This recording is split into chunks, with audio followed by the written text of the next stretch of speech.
Existem lugares no mundo onde pessoas simplesmente desaparecem, sem deixar rastros, sem testemunhas, sem explicação.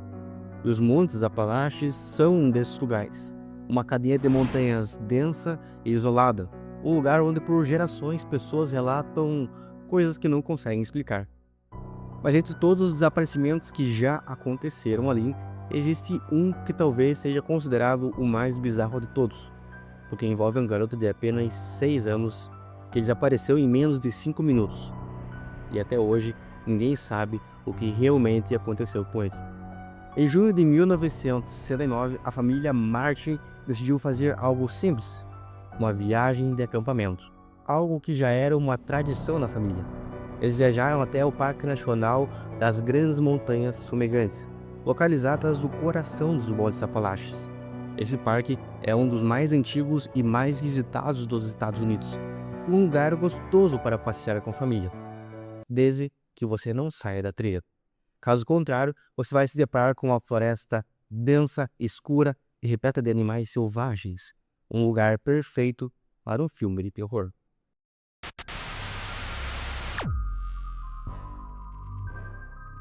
O nome dele era Dennis Martin e ele tinha apenas 6 anos. Era descrito como uma criança comum, curioso, cheio de energia. E como qualquer outra criança daquela idade, ele gostava de brincar.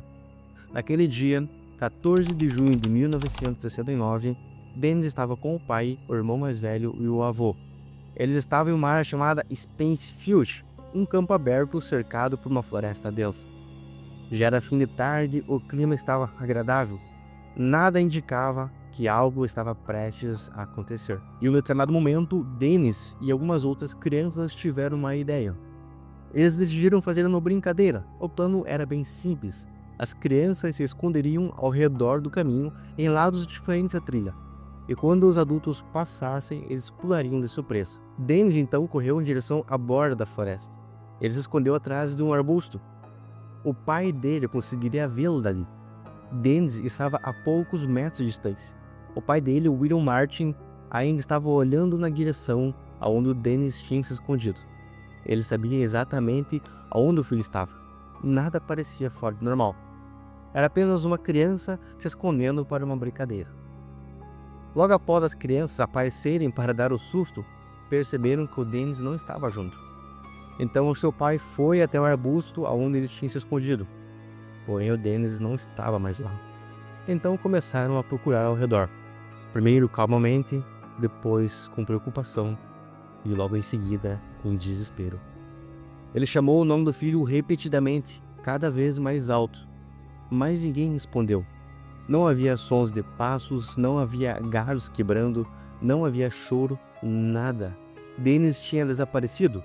E o mais perturbador, isso aconteceu em menos de 5 minutos. Mas o que aconteceu logo depois tornaria esse caso ainda mais estranho, porque uma família que estava acampando a poucos quilômetros de distância relatou algo incomum. Eles disseram que ouviram um som estranho na floresta, como algo se movendo rapidamente. Então eles viram uma figura alta, correndo entre as árvores, carregando algo no ombro, algo pequeno, algo do tamanho de uma criança. Eles escreveram que a figura se movia de forma estranha, rápida demais, e simplesmente desapareceu na floresta, em segundos. Mas existe um detalhe curioso desse relato. Esse relato só foi contado dias depois do desaparecimento, depois que a notícia já havia se espalhado pela região, o que fez com que novas teorias surgissem. A busca por Dennis Martin se tornou a maior operação de busca já realizadas naquele parque. O problema é que poucas horas depois do desaparecimento, uma tempestade forte atingiu aquela região. A chuva caiu sobre as montanhas durante a noite inteira. Trilhas ficaram encharcadas, o solo virou lama e qualquer pegada que pudesse existir provavelmente foi completamente apagada. Mais de 1.400 pessoas participaram das buscas. E entre as equipes que participaram, havia até soldados das forças especiais do exército americano, os chamados Boina Verdes. Naquele período, alguns desses soldados estavam treinando ali na região. E quando aconteceu o desaparecimento, eles foram chamados para ajudar nas buscas. Soldados altamente treinados em navegação sobrevivência e rastreamento em áreas de floresta. E mesmo com soldados treinados para localizar pessoas em ambientes extremos, nenhuma pista foi encontrada. Até cães farejadores foram usados. Porém, o problema é que os cães farejadores não chegavam imediatamente. E quando eles finalmente começaram a trabalhar, dezenas de pessoas já estavam caminhando pela área. O solo já estava cheio de pegadas. O cheiro de Dennis poderia ter sido completamente apagado, o que fez com que ninguém encontrasse nada. Era como se o rastro simplesmente terminasse sem explicação nenhuma. Nenhuma pegada clara, nenhuma roupa, nenhum sinal de luta, nada. Era como se o Dennis tivesse sido removido da floresta, sem deixar vestígios. A mobilização foi tão grande que partes do parque precisaram ser fechadas ao público. Trilhas foram completamente interditadas, áreas inteiras da montanha foram isoladas para as equipes de buscas. Durante dias, praticamente tudo naquele lugar passou a girar em torno de uma única missão: encontrar o Dennis Marsh. Especialistas analisaram o terreno.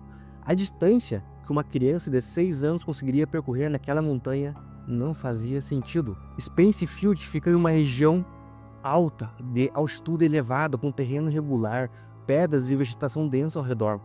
Em condições normais, os especialistas acreditam que uma criança daquela idade não conseguiria ir muito longe sozinha, talvez alguns metros, e mesmo assim provavelmente deixaria algum tipo de rastro. Eles sabiam o quão difícil era se locomover ali, e uma criança de 6 anos não conseguiria se mover tão rapidamente, não conseguiria ir longe, não sem deixar alguma pista. E isso não fazia sentido. Dias se transformaram em semanas sem respostas, sem pistas, sem conclusões. Durante todo esse tempo, o pai de Dennis também estava na floresta, caminhando pelas trilhas, chamando pelo nome do filho. Imagine o desespero dele. Ele participou das buscas por dias, esperando encontrar qualquer sinal. O caso de Dennis Martin também gerou muitas críticas sobre a forma como as buscas foram conduzidas. Na época, os protocolos de resgate em áreas selvagens ainda eram limitados, e muitos especialistas acreditam que erros nas primeiras horas da operação podem ter dificultado ainda mais para encontrar qualquer pista.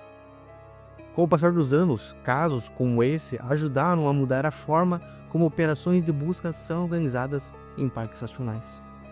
Hoje, existem protocolos muito mais rápidos e coordenados para lidar com desaparecimentos em áreas remotas. Dennis Martin, infelizmente, nunca foi encontrado, nem vivo, nem morto, nada. Até hoje, ninguém sabe o que realmente aconteceu naquele dia. Alguns acreditam que ele se perdeu, outros acreditam que ele foi sequestrado. Existe uma outra teoria que foi levantada na época, que foi a possível ataque de um urso negro, porque ursos vivem naquela região dos Montes Apalaches e ocasionalmente podem se aproximar de áreas de acampamento por causa da comida. Mas existe um problema com essa hipótese. Ataques de animais normalmente deixam sinais, marcas no chão, roupas rasgadas, sangue, e no caso de Dennis, nada disso foi encontrado. E há mais um problema com essa explicação também, e uma delas explica como isso aconteceu tão rápido, como ninguém ouviu nada, como não houve rastros, e como uma criança pode desaparecer em plena luz do dia, a poucos metros da própria família. Os Montes Apalaches é um lugar misterioso, é muito antigo, é mais antigo do que a maioria das coisas que conhecemos. E talvez existem coisas nessa floresta que nós simplesmente não entendemos. Dennis Martin desapareceu em 1969.